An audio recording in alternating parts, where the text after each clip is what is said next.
My BlackBerry, it's like it has like chains on me. It's not liberating at all. Like sometimes when it stays home, like I feel more even like because it's ringing all the time. And then if not, I'm putting the chains on myself.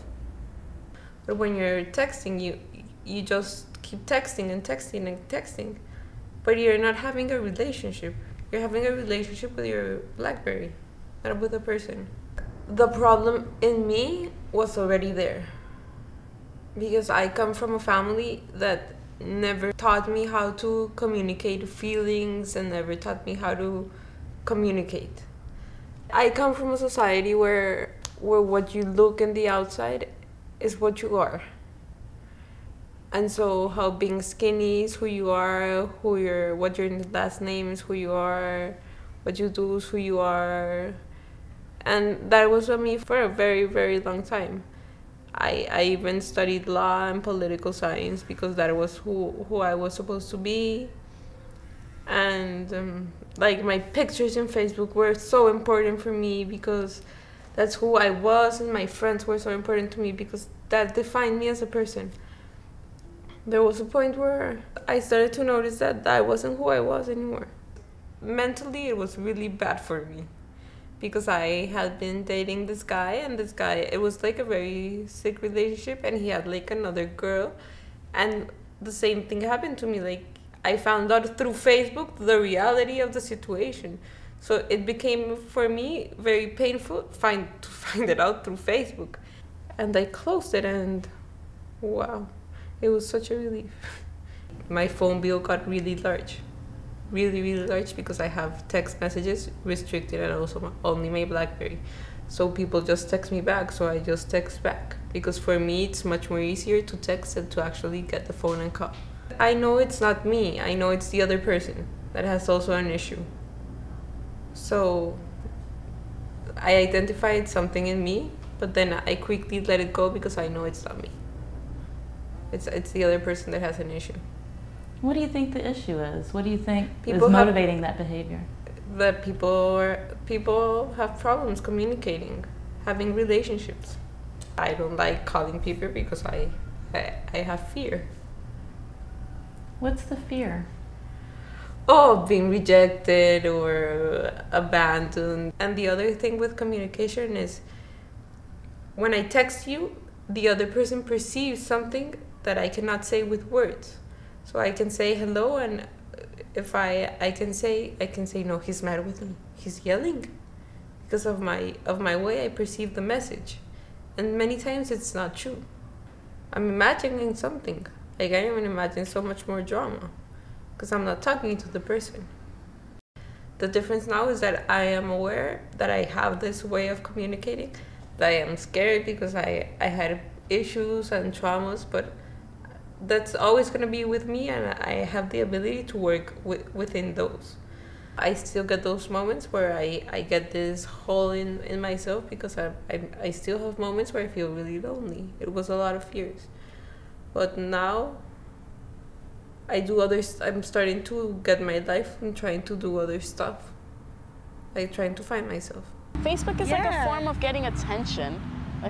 Really, like when you want attention, you go and if you didn't want attention, when you put a picture up, you wouldn't publish it. When you publish it, like everybody sees it. I never publish, I just go straight to my folder. I publish. I was driving down the highway today. We got in an accident a couple weeks ago, we think because someone was texting and they hit us on the freeway at high speed. I won't text and drive. But you just feel, you hear that ding, and you're like, you know, it's like Pavlov's dogs, right? It's like, I gotta look and see what that is right now. I don't know if they put the Wi-Fi in planes or whatever, but some flights have it. Some flights have them, and there was this big uproar because people were like, that's my only quiet time. That's when I can truly disconnect. When I get in that plane, everything gets shut off and no one can get in touch with me. I read the entire Harry Potter series that way. And now that's not even sacred, you know? People are looking for these places to disconnect, and we're just like cutting them. Sometimes you just don't want to connect. Sometimes you just don't want to connect. You have the feasibility to connect with your computer and your phone and your iPad, and you're always connected and you're always available, but sometimes you just need to have a moment to listen to nothing, to just have complete silence in your world. And as a mom, I never get that.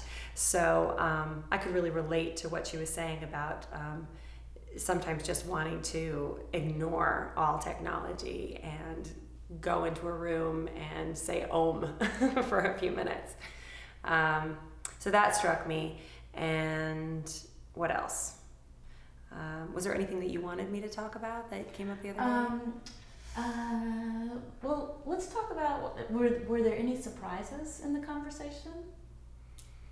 I was a little surprised that that I felt like some of my comments were being taken negatively. Like I was talking about this, I remember talking about how at the end of the night when I put my kids to bed, I feel this guilt, this overwhelming urge to go online and to clear out my inbox and to do any online purchasing I need to do the surfing I'm trying to catch up on. And I really just worry about what it's going to be like. This is not going to get any better. We're only going to get more connected. What kind of life does this mean for our kids? You see people walking, you don't see them looking hey, what's up, talking to people. You just see them that's why there's more accidents, because they're texting, and people in the car are texting and they don't see each other. All these love-lorn people who text, I'm 6'2", blonde, blue-eyed, I'm a surfer body, and come on down. I've come up with this term, too many channels open. So when I'm getting text messages and phone calls and urgent emails and phone calls at the same time, it's like I shut down. When I was a kid, we used a can and a rope. I grew up in Georgia, and so I guess it was more simple in general, We didn't have as much exposure. I grew up in the woods, we grew up playing games, hanging out with our friends. We weren't a video game era. We had Mike Tyson Punch-Out and stuff like that, it was kind of cool. We grew up with Street Fighter. We lived it, rock climbing, whitewater rafting, canoeing. I'm very grateful of my background and where I came from, so I can appreciate those finer things in life, I don't have the iPhone, I don't have the latest gadgets or whatever. My telephone's a piece of crap, but it works. If I wanted to call somebody, boom, I hit my cell phone and call them. That's about it. Yeah, I'm not even that good at texting. My daughter, for example, she doesn't feel like she's missing out either, When she goes visit with her friends and family, she's exposed to these things. But in the house, we try to focus on each other. Games, painting, drawing, music, dance. I guess I'm an artist, so everything in life inspires me to paint and draw. I appreciate and value everything that is life, nature.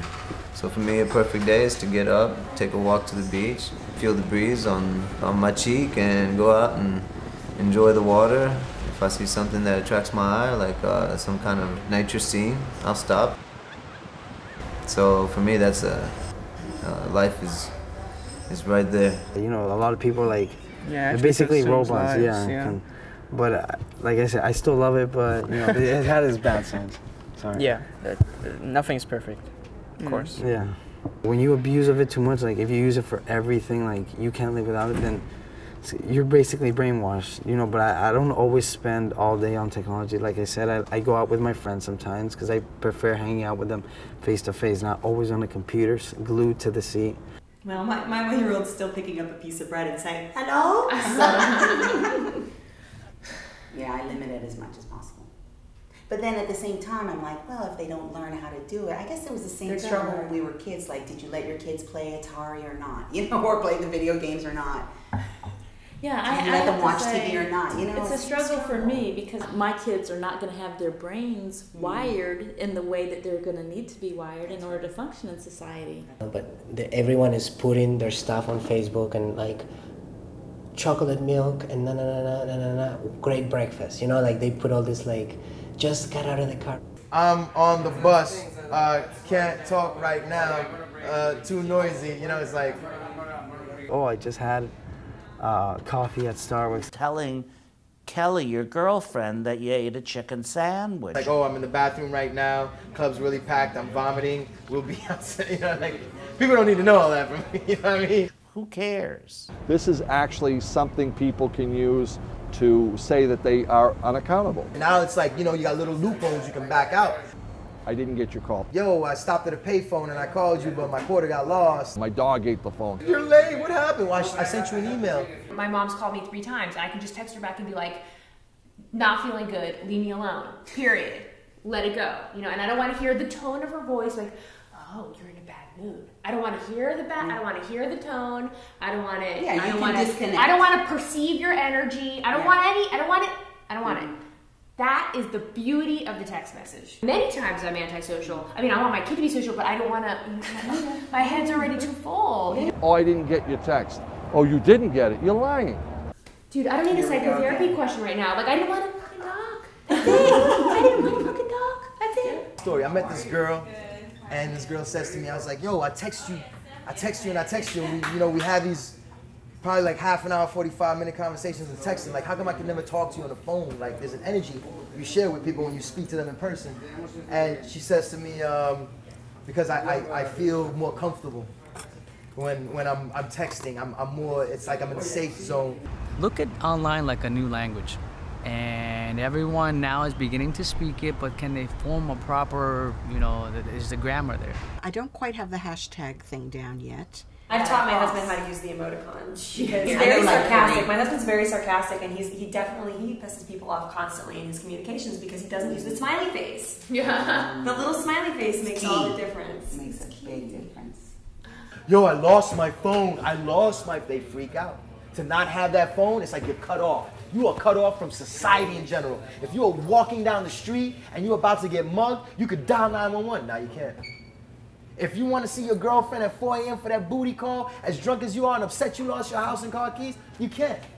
Just saying, it's a totally different world. We used to be able to disconnect. And I think we were responsible for ourselves too. Yeah. I think we could have been more. We just get so busy and so caught up in the gadgets and in the technology. We forget that it's really okay to disconnect, sit on the couch, put our arm around our husbands, and, you know, just be. It's actually a Jewish tradition, which is Shabbat. The idea is from sundown on Friday to sundown on Saturday, you stop working. You cease from your normal activities, and if you're very observant, you don't drive, you only walk, you don't cook, you don't do any kind of work. So it means taking walks to the park, turning off the television, or actually not turning on the television, and just spending time being present with your family and reflecting on the week that has just passed and the week that's coming up. When we read books. You know, everything we've done has been in the house, has been with our hands, reading books. We feel the pages, we look at the pictures, you know. You know, I've read about addiction, people who have addiction to it, and I guess in a sense I'm addicted in the way that it's like having somebody right here. It's like, here you are, and you're asking me to pay attention to you. Well, that's how I feel about my 300 emails. Well, so I have different audiences, funders and sort of key opinion leaders, who, like I said, are often the ones that answer quickest, which is interesting. So I have those people who are kind of moving levers in the community, and I'm utilizing this, and I'm getting quick responses, and and I'm very respectful. I try those messages to be very short and to the point, and we're all busy here, and we're going to get things done. So that's one way that I use this, and I find that people are much more receptive and amenable to doing this than having a meeting, or, you know, we don't have to go through a lot of formalities to get something done.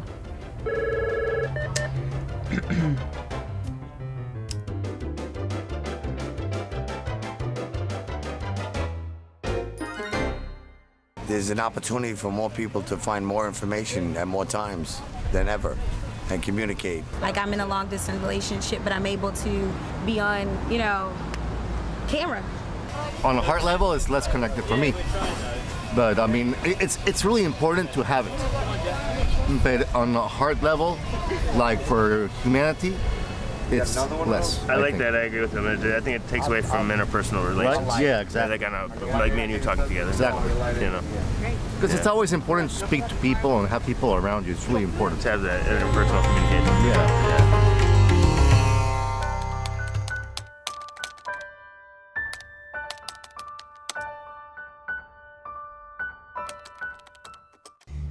Yeah, Phil wants to know if we want to go to dinner.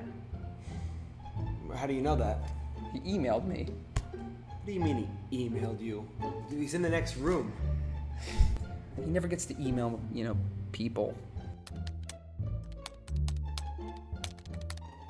He'll meet us for dinner at 7, but he wants to know where we want to go. Dude, just tell him Houston's. Wait, he's in the next room. I'm gonna go tell the idiot myself. Okay. I'm just gonna... Yo, dude, we're in the other room. What are you doing? Hello? Can you speak? This kid is a maniac. Something, man, please. I just got another email. What's that? I just got another email. He said he can't go to Houston's. He's been wearing a hat. They don't allow hats. Can we go to PF Chang's? Are you talking to him? Why are you emailing us, man? Don't you see, we're in the next room. What are we doing?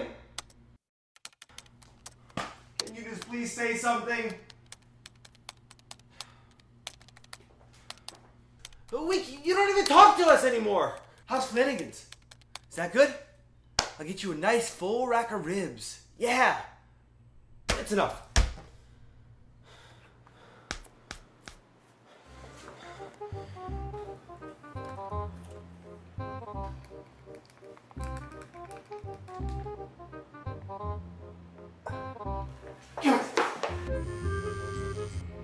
He says Flanagan's is cool. Talk? Okay, I'm gonna talk. Thank you.